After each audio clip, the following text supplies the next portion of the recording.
তো আজকে আমি স্টেট ফার্স্ট কুরিয়ার নিয়ে কিছু কথা বলবো। দেখেন, আমি একটা পার্সেল পাঠাই। এই পার্সেলটা হচ্ছে 40 কেজি পার্সেল ছিল। তো এই পার্সেলটা কী করছে দেখেন, পার্সেলটা পাঠাইছি 16 তারিখে। তো 17 তারিখে ঢাকাতে গেছে, 17 তারিখে ঢাকাতে বসছে, 17 তারিখে আবার চিটাগাং ওয়ারহাউসে পাঠাই দিছে, 18 তারিখে মিরসরাই পাঠাই দিছে।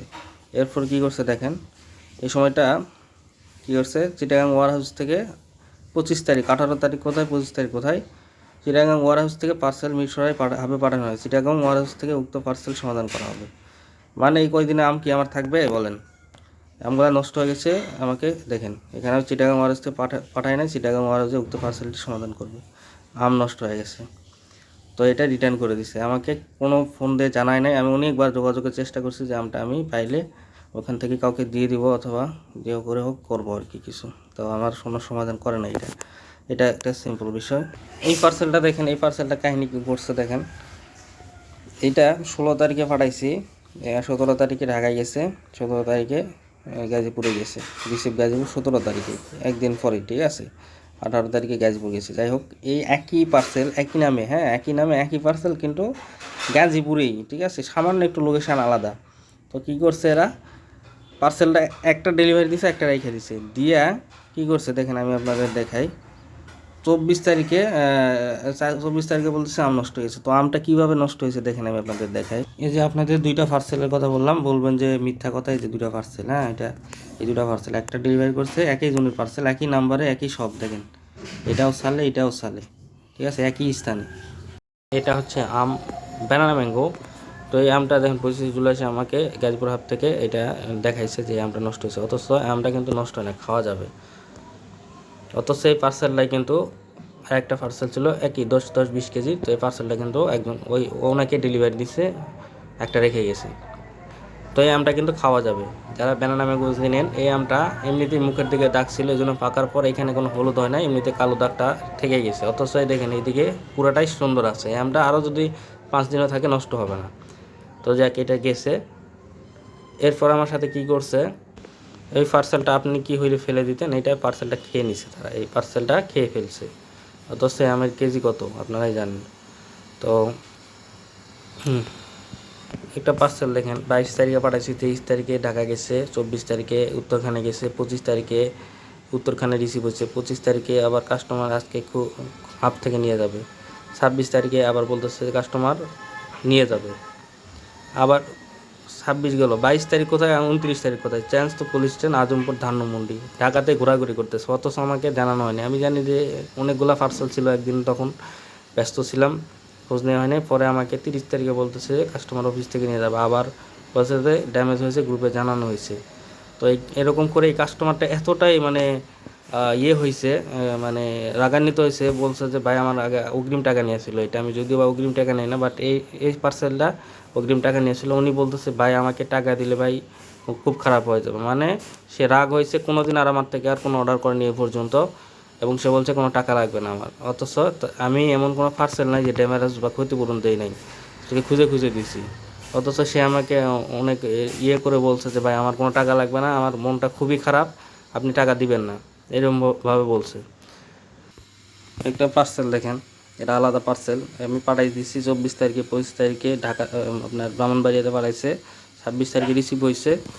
তো 26 তারিখ থেকে 26 তারিখে দেখেন দুইটা অ্যাসাইন, মানে দুইটা অ্যাসাইন করছে, একটা আবার নোট দিছে অ্যাসাইন চেঞ্জ হবে, মানে রাইডার চেঞ্জ হবে, দুইটা অলরেডি অ্যাসাইন করছে দুইটা রাইডার। তো দেখেন মালটা গেছে 26 তারিখে, 26, 27, 28, 27 তারিখে দুইজন অ্যাসাইন রাইডার অ্যাসাইন করছে, আবার 28 তারিখে আবার অ্যাসাইন করছে, আবার 28 তারিখে আবার বলতেছে যে ড্যামেজ হয়ে গেছে। আমি এমন একটা পার্সেল পাঠাইছি, ওইটা যদি ওইখানে নষ্ট হয়ে যায়, মানে এখানে খুলে পড়েও যায়, ওইখানে ভালো থাকবে, পার্সেলটা 6 মাসেও নষ্ট হবে না। তারপর কী করছে, রিটার্ন করছে আমাকে না জানাই। কাস্টমারকে অনেক কিছু বলছে, কাস্টমার বলছে যে পাঠাই দেন, আমিও পাঠাই দেন, দিতে বলছি, আবার সেন্ড করছে করে এই মালটা পাঠাই দিছে, এবং কাস্টমার রিভিউ বলছে ভালো। আপনাদের দেখেন এই পার্সেলটা কোনো সমস্যা হয় না, এই পার্সেলটা কোনো সমস্যা নাই, প্রোডাক্ট সবসময় ভালো ছিল। এবং কাস্টমারের সাথে কী রকম কথা বলছে দেখেন, মানে তাদের একঘেয়েমি এবং তাদের যে কথাবার্তা। এবং আমি হাবে অনেকবার যোগাযোগ করি, এবং hub manager, Brahmanbaria hub manager আমার সাথে দুর্ব্যবহার করে। আমি একটু উত্তেজিত হবই, আমার পার্সেল এবং এর আগে অনেক নষ্ট হয়েছে, ড্যামেজ হয়ে বলে খেয়ে ফেলেছে। আমি একটু দূরে কথা বলতে লাগছি, সে বলতেছে আস্তে কথা বলেন, আমাকে ধমক দিয়ে কথা বলতেছে। পরে আর কথা আমার সাথে বলেন না, কেটে দিছে, কেটে দিয়ে এরকম করছে। এর আগে এরকম করে আমার কি করছে, আমি একটু উত্তেজিত হয়ে কথা বলছি, তারা ওই নারায়ণগঞ্জের মুকরা বাজারে ওইখানে আমার 20 কেজি আম ছিল, ওইটা ক্যারেটটা ভেঙে 10-12 কেজি আম খেয়েছে। এবং তারা স্বীকার করছে, বলতেছে যে আমাদের যে পোলাপান আছে তারা আম পচে গেছে, এই জন্য বের করার সময় 2-3টা খাইছে, অথচ এই পার্সেলে কোনো হাত দেওয়ার অধিকার তাদের নাই।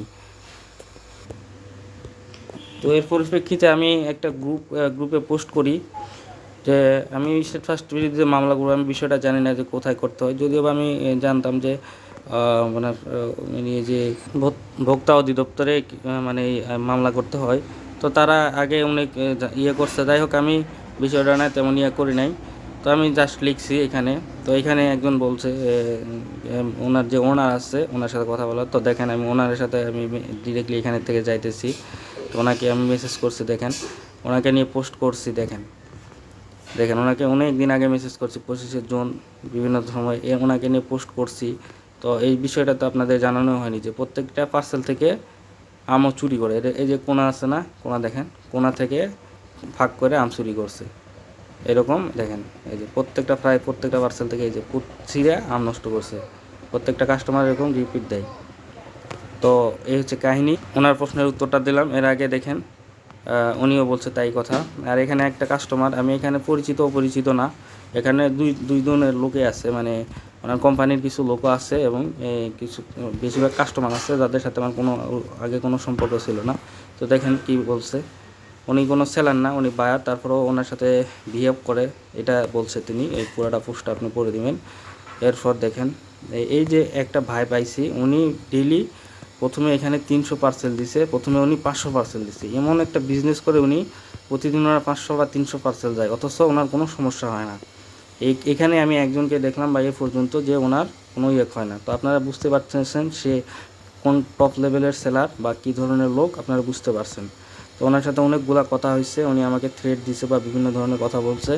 আমি এটা কিছু মনে করিনি, উনি আমাকে যে পচাইতে আসছে বা মানে একটা কী ধরনের থাকে না সবার মধ্যে একটা কারোর জন্য আর কি ইয়ে করবে, তো এইরকম আর কি। তো এই যে কথাটা এইটুকু দেখলে বুঝতে পারবেন যে ওনার কথা সারমর্ম, ঠিক আছে।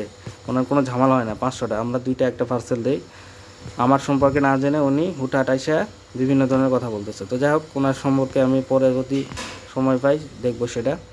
তো দেখেন আরও অনেক কিছু বলছে। তো অনেকেই এটার বিরুদ্ধেই আপনার ইয়ে করছে, এর আগে অনেক করছে, তাই দেখায় নাই বা বলি নাই। তো যাই হোক, এখানে ম্যাক্সিমাম কমেন্টই তারা দেখেন বিভিন্ন ধরনের কথা বলছে।